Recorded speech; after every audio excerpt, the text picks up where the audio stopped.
Hi, and welcome to another episode of Nursing Your Way to Wealth, where a mental health nurse and an accountant talk about wealth creation, personal development, and financial independence in the UK to help you live the life you deserve. Welcome back to episode 60. Slight change of plan today. So, accountant Alex is busy working too hard. He's had to go into the office all week. So, he says he doesn't have time, particularly to do a podcast episode. So, it was left just to me. So, I've had a bit of a brainwave and brought my wife, who's sitting next to me, Hello. and we're going to talk about um, neurodivergence and money. So I'm autistic. My wife has ADHD, and we're going to talk about how we manage money. It can be quite difficult if you have either or one, or perhaps both of those. So we'll talk a bit about how we operate our own finances and just some stuff we've learned along the way, and hopefully it's helpful. But to begin with, we each have a quick return on heartbeats. It will follow the same kind of pattern as we normally do. So this week I've spent a lot of time gardening, weeding, planting veg. I really enjoy it because we get lots of potatoes. And my wife also has a different return on heartbeats as well. So I'll pass to you for that. Hello, everybody. My name is Nicole, but I'm also Dr. Nicole Holt. I'm a senior lecturer in public health and wellbeing at university, and I love my job. I also have my own podcast called Passions in Public Health. Alex is looking at me because I'm self-promoting already. He's like, we didn't discuss this. Sorry, Al. And my heartbeat of the week is that I went and home checked a couple. So I do lots of research and lots of things to do with dogs. We have our own little doggy named Suki. And I went and did a home check for a lovely couple, and they're going to adopt a staffy, which is very exciting. So the home check is you making sure the dog will be safe, Yeah. right? Yeah. And how many dogs have you home checked for now? Oh, hundreds and hundreds. And I fostered 103 doggies, and then we moved on to fostering children. We fostered 103 Sorry, doggies. we fostered 103 doggies. I was there for some of that, including the smelliest dog of all time. So that's our return on heartbeats. So we'll move to the main bit of this show, and I'll pass perhaps to you again for just kind of how your interpretation of how ADHD impacts your ability to manage money, and then I'll do my bit on autism, and perhaps we'll think about strategies for it. Okay, so I'm very ADHD. I bounce. That's how I define it. I bounce and then I crash. And sometimes I struggle with organisation and time management. And we manage money very differently, don't we? Between you and I, absolutely, Yeah, we've got very different views yeah, on that, and different strengths as well. yeah. I'm happier to spend money than Alex is. And Alex likes to do lots of research, whereas I'm very impulsive. That's part of my ADHD. So, if you haven't heard the term ADHD, it can be classed as a couple of areas. So there's the attention deficit, the first bit. I'm not really sure I agree on the deficit part. Attention difference, perhaps, and then hyperactivity, and again disorder, which I don't think forever it'll be classed as a disorder. I think it will change to ADHD for condition instead of disorder. A little bit like the autistic spectrum condition is now. In terms of those things, you are kind of you do bounce from thing to thing, 100%. The way I talk about you at work is either you're awake or you're asleep. There's no in between. You're either awake and bouncing, or you're not. You're quite binary. You're either on or you're off. But in terms of spending, I wouldn't say you're necessarily impulsive with money.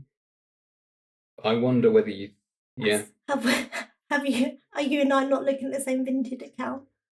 yeah, that is true. Perhaps you could tell people how you run our Vinted account, maybe. so, so when I spend money, it comes out of Alex's account, and when I make money, it goes into my account. That's rude. That is the only account that does that, though, isn't it? Yeah, it's the only one. So I mean, we're talking small amounts here. It's not problematic particularly, and I also do buy stuff as well. It's not just one-way traffic. He loves a woolen jumper.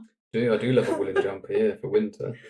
So in terms of how we manage our money, we do things together and we do things separately. I like Nicole to have her own money and her own investment accounts, and then we kind of split the bills for our kind of house, etc. I mean, everyone works slightly differently, but perhaps we could talk a little bit about where I started investing money before you. You were a bit more reticent to start, and now my understanding is you're on the same page as me, or not. How what are your thoughts on it?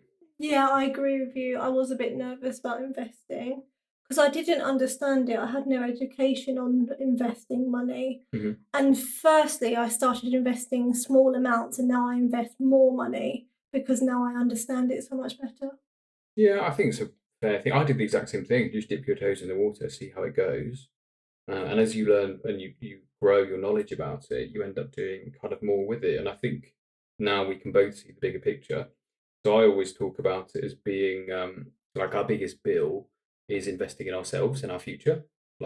We pay future us first, so we can do many fun things in Mm. life. But I was also thinking about gender inequalities and money as well. I think women aren't particularly well taught how to manage money. No? I'm not sure anyone's taught it, Yeah, true. Good to be point. honest. But I think there are different, certainly gender roles there that are being Mm. broken as we go. A lot of households now need both incomes to survive instead of just one.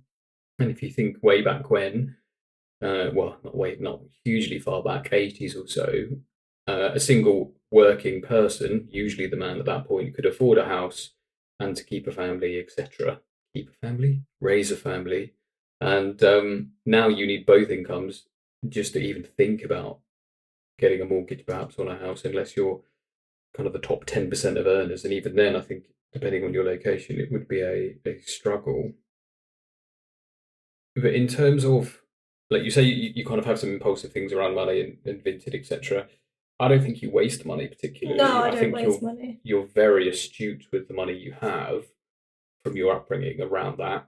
And I don't ever worry about you spending money when I'm not around, or like I'm not going to come home and you'll, I don't know, have bought 4 cars or something or anything like that. You're more likely to buy a chicken, I think that's because though that's not my value. a living chicken, not a dead chicken. Oh yeah. Yeah, like the time you bought me free chicken for my birthday. Yeah, Yeah. that was great. Um, yeah, so in terms of like when you do get impulses to spend, like how do you manage that? Uh I think about it. So yesterday I almost brought some more seeds for the garden because currently I'm very into vegetable growing. But I already have 500 beetroot seeds, so I really don't need any more beetroot seeds. So I thought about it and I didn't do the spending then. I went Mm, away, I slept, and then decided the next morning I don't need to. probably So don't need it. So yeah. you've rationalised it, Ah. perhaps tested the theory, Mm. realised we don't need 1,000 beetroot seeds. We don't have space for 1,000 beetroot seeds, I don't think. So there's that. In terms of like organising money, I think you're very good at that. You're not kind of wayward with your organising. You're quite on top of things. Could you tell me, do you think, a rough figure of how much is in your account? How accurate would that be? Very. Yeah, I can. So one of the differences between Alex and I is that he likes to invest his money, whereas I like to put my money into a savings account. Like Alex thinks more about the future, whereas I would really like an extension. And so I save for that. Oh, to our house, a Yeah. house extension. Yeah, I do think about long term when we're both 55, 60, Mhm. 70, etc. Um, But but you have more invested and I have more savings. yeah, yeah. I mean, I started investing earlier than you, Mm. and it's just a timing thing at that point and luck in terms of buying when unit prices are low. But I think you're right. You do think more about the here and now, and I think more about the later planning. I think that works quite nicely. You're quite a squirrel, I would say. Like you Yeah. don't waste any money. But I am also a bit impulsive. So yesterday I came out of the shower and I went to my husband, "Oh, we should go away for the Easter bank holiday weekend," didn't I? Yeah, yeah, But we never spend loads of money. But I think I'm almost a bit impulsive with those sort of like I love experiences. yeah. I don't think there any of that's a waste of money though. No. We get value out of it. Can you think of a trip, a short trip or a longer trip we've taken where you've thought, "Oh, I wish I didn't go"?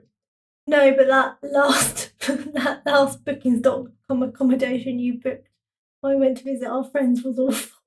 Yeah, it was rubbish, wasn't it? You were team Travelodge, and I was team Country Hotel. Um, and I decided, in my haste, to book what I thought would be a lovely accommodation, like a lovely hotel with a couple of rooms above and breakfast, etc. It turned out to be horrendous, with like loud music played until 1 a.m. or something. Really difficult to sleep, just not good all round, and it was Freezing. yeah, cold and twice as expensive as a Travelodge or something. Yeah. And I think at that point I wished we'd just got a Travelodge. It's mediocre, but you know what you're getting. Right, you put your hand up. What's that? Sorry, I just coughed. Oh, okay. Have you got any tea left? Yeah. Can I have a mouthful of it? I drank all mine. So yeah, in terms of that, I think you managed it very well. But in terms of like other ADHD things, impulsivity is really a trait of ADHD, and I've done a bit of research in it. I work in the field as well currently, and there are two browser extensions that people have said are helpful, and those are one called Pause, which helps if you visit a what it's called like a money spending website. It will pause for 30 seconds to say, "Do you actually want to be here?" And that time acts as a barrier to wait, so you can't just do a one-click order and then it's too late. So there's that one, and there's also another one called Spend Less, which gives you a pop up on a money spending website, Amazon, for example, or any others, and it just says like, "Do you actually want to be spending money? Take a little bit of time to think about it." So they've basically got really good reviews. They're just browser extensions you can add on. So sometimes as well, breaking stuff down into smaller chunks, like smaller tasks, I find really helpful. okay, Or visual reminders. what's that got to do with browser extensions? Sorry, and just ways for people with ADHD and how to like be sensible and help them with money. Sure. Sorry. Oh, you mean like a visual thing to say, "Look, we're saving for this." Yeah. Picture on your Or fridge like type deal. 100 days till we go on holiday. Okay, then that makes sense. That is probably the most perfect ADHD example I could think of. But I was talking about something else, and then you have this spontaneous idea, and then add it in. So yeah, those are basically around barriers. It's kind of like the idea of leave something in your basket for 24 hours to figure out whether you truly want it or you just wanted either a hit of dopamine at that point from your brain. So what were you going to say? I want to talk about autism. Okay, go for it. So, one of the issues with being married to somebody with autism, issues is not the right term. Sorry. One of the difficulties, he's No. laughing because there's a biscuit at the bottom of his teeth. That needs some explanation. So we've had 2 cups of tea, right? I've drank all of mine. I've asked for a mouthful of Nicole's, and she's left with the dregs of it, and it's got half a biscuit like crumbled in it, which is basically a bit manky. Sorry, I was saying about autism. Yeah, small pause, and back to being autistic. We're living with an autistic husband. Yeah. Alex, I love him so much. He's great, but he over researches stuff and he makes a small thing into a big thing. So, don't you? We need to change our downstairs bathroom tap. We still haven't changed the downstairs bathroom tap because, like, you look at all the different taps and try and get the best tap, whereas I'm happy to just replace it with the same or similar tap. But I don't measure, whereas Alex measures 3 times. Yeah, I'd rather measure 3 times and get it right.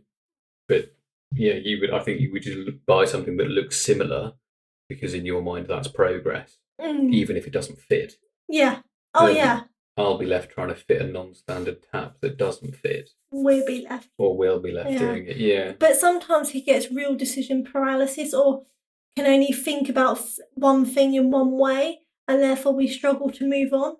Absolutely. I get lost in the weeds of comparing things or services or something to the point where I just get so bogged down and overwhelmed by it, I just shelve the whole thing and end up not doing it, which is why certain things can take a really long time in our house. So therefore, like, you bring the creative energy to doing something, and I try and make sure that it's as best as we can do it. Like, how many weeks did it take me to pick a dishwasher?